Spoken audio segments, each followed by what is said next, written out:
Hi everyone, welcome back. So today we are going to make some shapes out of quilling.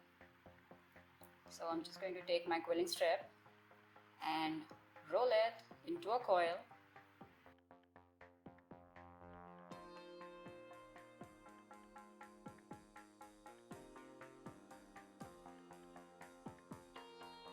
और अब हम इसको यहाँ पे थोड़ा सा लूज करेंगे because we want to shape this. So यहाँ पे हम थोड़ा लूज कर रहे हैं. So you can make it as loose as you want.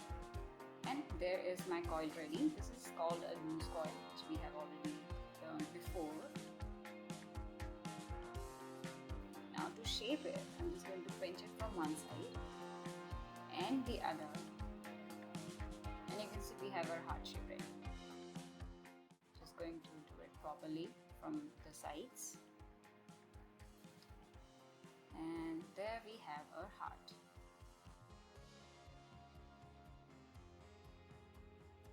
Now in our course we'll be learning to make a lot of shapes. Which of these is a diamond or a square? This is a teardrop shape. This is a triangle.